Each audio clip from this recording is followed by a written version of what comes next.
Nobody really understands what we're doing. You know, we get spoon-fed quarterly numbers, most of which don't make any difference. Cathie Wood just discussed her latest thoughts about Tesla stock, Twitter, full self-driving in this latest interview that just happened. Let's take a look. You're also an investor in Elon through Tesla, longtime Tesla investor. Yes. Does it bother you that he's spending so much time on Twitter on top of all his other non-Tesla jobs that he already has?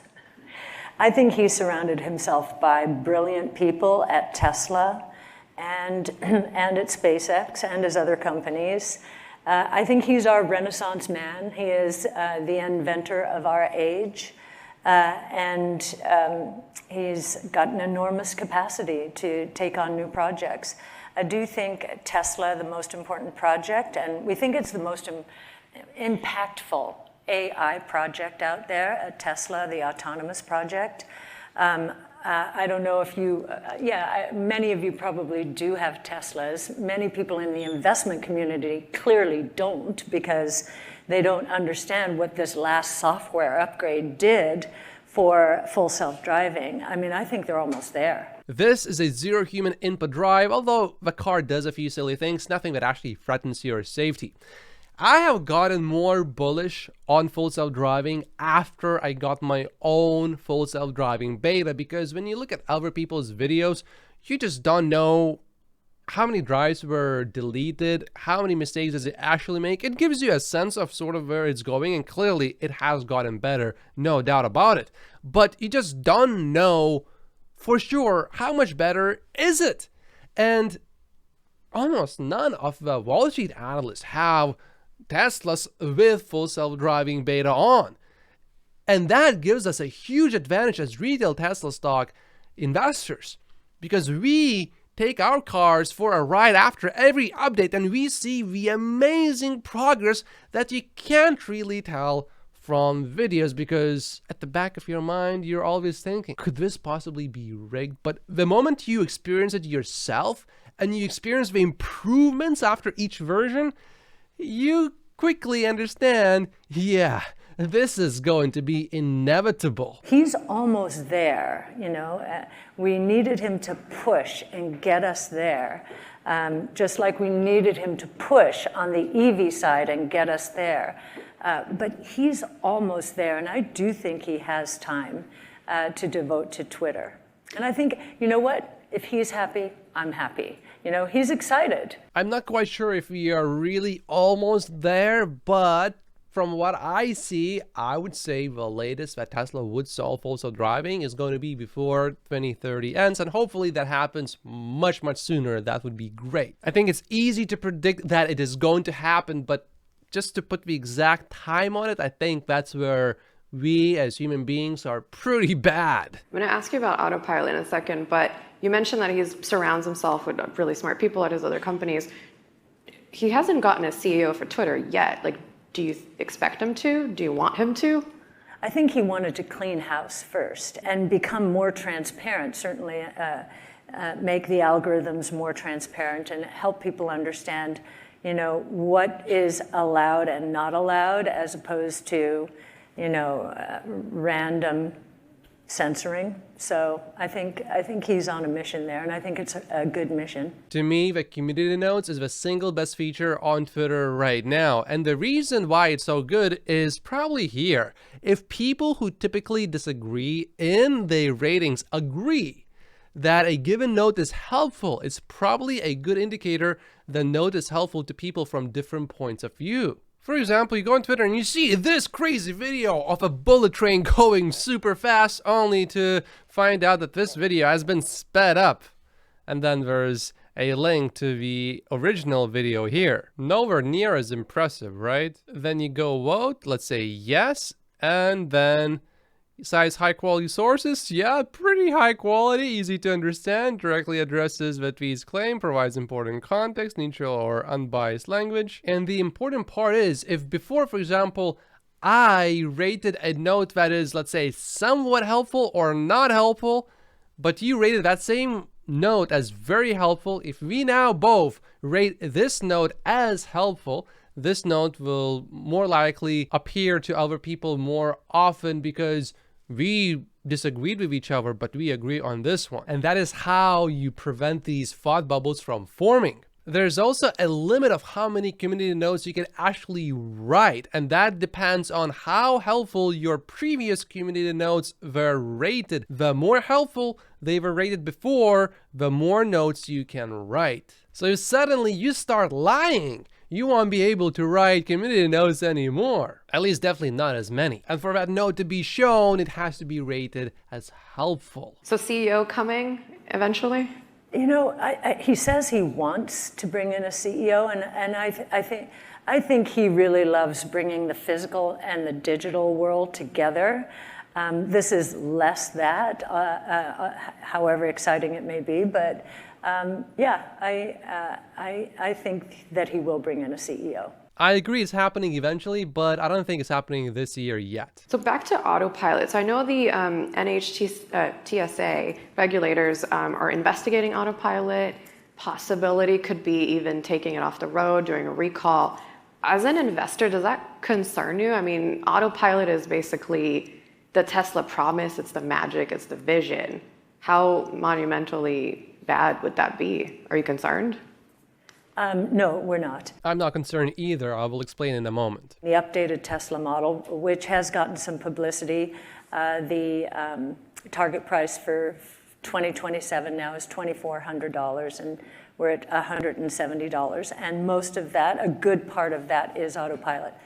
In Tesla's Investor Day, which Tasha and Sam attended, we learned, they brought out data, disclosed data, which showed that a Tesla car with full self-driving is 6 times safer than the average car on the road. It has one accident every 3.2 million miles, whereas the average car has one accident every 500,000 miles.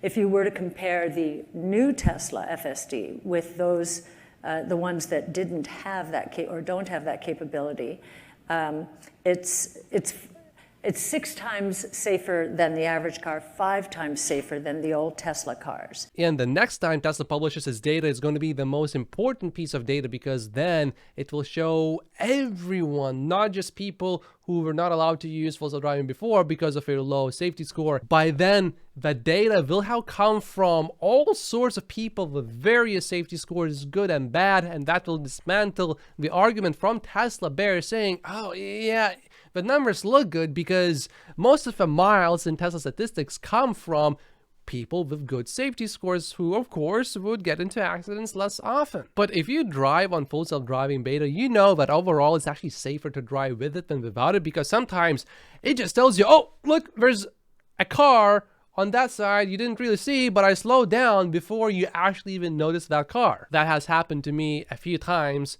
I think all of these times I would have been okay, but the vehicle noticed potential threats much earlier in these few cases than I did, making the drive safer overall. Now, if there's one thing the National Highway and Safety Transportation Association, NHTSA, needs to pay attention to, it is fatalities. We've had decades of fatalities in autos coming down since the safety driving measures, safety belts and so forth, started upon the scene in the 70s.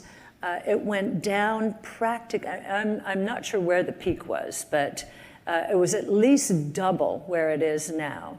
It dropped to 35,000 around the time we started ARC, or to 30,000, and now it's back to 45,000. That is just in the last 8 years. Why is it? It's because of texting and cell phones and so forth. That is their mission. They need to make the roads safer. And one thing I know, every time they examine a fatality, why don't they examine all the other fatalities out there on the road? The ones that kill 45,000 people a year. You only hear about Teslas. It's kind of crazy. But anyway, when they examine those fatalities, odds, well, most of the time, the majority of the time, they conclude that it is the driver's fault. There's so much monitoring, so many sensors within the car. And they come up with yet another metric that says, you know what? Tesla cars are safer than most cars out there. When a consumer sees a Tesla in the news and it's a bad crash, if you see these over and over and over again, you may think that Teslas perhaps are somehow not safe, especially if Autopilot was on and supposedly it's Autopilot's fault that the vehicle got into a crash. Yeah, that may make you believe that it is not safe. But to me as an investor, when I see these articles later where we find out, yeah, Tesla was not at fault, that actually makes me more bullish long term, because it shows that Tesla is not liable for a crash. And then secondly, that technology is not that bad. Even when we look at the absolute worst moments of full self-driving, regulators or the government cannot go and say, oh yeah, Tesla, you have to pay up now. Another way to think about it is to think of it as early proof, very early proof, and certainly limited proof so far, that getting a regulatory approval for Tesla may not be as difficult as many people thought before. That's very limited proof, though. The most important thing from this for me is that the government is not telling Tesla to stop letting people use this software on the public roads, which if the government did, that would not be good, but there's no hint of that even. So that makes me more bullish as an investor. But people have gotten into crashes while on autopilot because they're doing other things and not paying attention. Well, they're supposed to be. I mean, if you've used autopilot, you know you have to be paying attention. You have to, and they tell you have to. It is this last upgrade. I'm glad they beep at you and just make you put your hands on the wheel and keep focused. This last upgrade is pretty astonishing, though. A new update is now being pushed out to some FSD users, although it's mostly just employees, I think. So I'm not really sure if Cathie is talking about this newest 11.4 version, or if she's talking about the previous big update, which for me was a big change, because a few places where FSD used to fail every single time, now it actually gets it right every time. And Elon is really hyping up this new version. As mentioned earlier, version 11.4.1 has major architectural improvements. It's actually much more than a point release. Should arguably be version 12, but that's reserved for when FSD is fully AI from video in to control out. Nobody really understands what we're doing, but effectively it is what venture capital does. You know, we get spoon-fed quarterly numbers, right? And you have this obsession or obsessive compulsive focus on those short-term numbers, most of which don't make any difference strategically. I mean, sure, there are report cards and there are certain things you want to see happening on the top line and maybe on the gross margin line, but you really want these companies, at least the companies we invest in, to invest aggressively now. It is truly amazing how short-sighted some investors can be. For example, do you really want Tesla to have such crazy high margins right now before we achieve massive scale? And some investors, I understand, think, oh, this is already massive scale, but I think these investors are short-sighted. I think Tesla eventually will deliver 20 million vehicles per year. Maybe not in 2030, but eventually it will. I don't want Tesla to lose money, but I don't mind the margins being low for now, because huge margins are big opportunities for other competitors. The inventory for the Model Y in the US in blue is coming down, which will then pull down the Model 3 in red as well, once there's a price increase or a backlog. So the price cuts are working, at least certainly in the US, and we'll see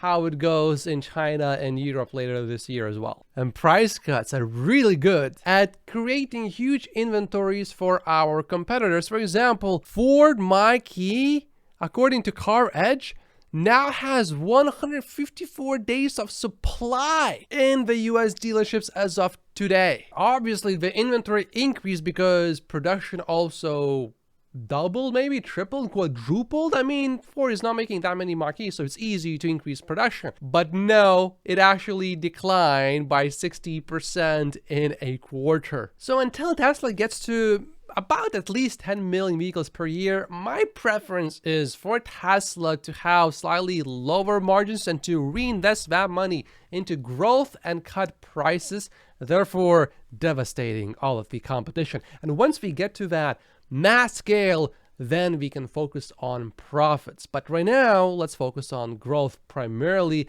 at the price of short-term profits. Because if you are at a bigger scale than all of your competitors, naturally, due to economies of scale, you will have lower costs to produce your vehicles. Some automakers before Tesla cut prices looked at Tesla and said, you know, I think we can make EVs too, maybe not as profitably as Tesla, but we can sure make them profitable. But later, if Tesla is so far ahead, maybe we'll look at Tesla and say, how do we even make our cars profitable? Tesla sells millions of vehicles per year of just one model.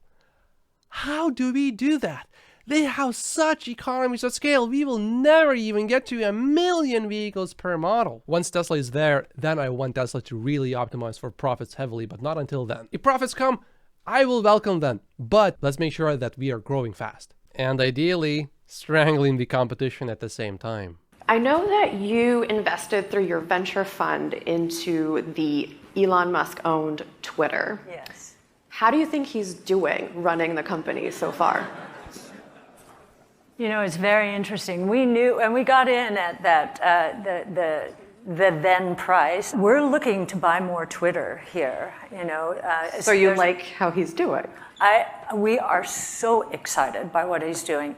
Now, regardless of your political leanings, when someone like Tucker Carlson leaves or is fired from Fox and says, I'm putting the show on Twitter, which just happened, something is changing in the media world. And I do believe Elon's push towards an everything app a la WeChat Pay, he did start in the payments industry. I think he's going to be successful. Having someone with a large following doing a show on Twitter, I think is certainly a positive for Twitter overall. What I really like about Twitter now is that it's difficult to promote really extreme ideas because you just get community noted if you just tell a flat out lie.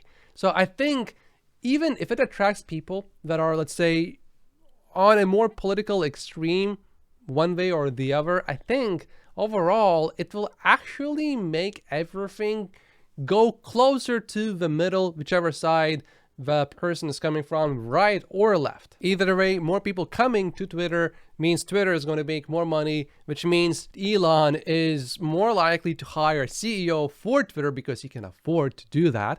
And then secondly, and perhaps most importantly, Elon will not sell Tesla stock just to fund Twitter. He may still sell Tesla stock to fund, for example, SpaceX or other projects that he may be interested in, but not to fund Twitter. Hopefully. But there's been reports that revenue is down, I think as much as by like 40% in December. Does that not concern you, or do you know something about the company that we don't? No, no, I don't. I promise I don't. Everybody thinks I talk to Elon every day. I don't. He'll often, bless one of my tweets, but we really don't talk. I think that the old model wasn't working. It was an unworkable model. And we had pulled away from it. They just weren't able to monetize. And I think he is going to be able to monetize. Sure, there was a shock value of Elon Musk and, his unceremonious, firing of people. But they are turning cash flow positive. I think their advertising is now picking up again. So from a new base, but they've fired 80% of the people. And you know what? I'm a big user of Twitter. It has not skipped a beat. Well, except for the service being down here and there, but okay.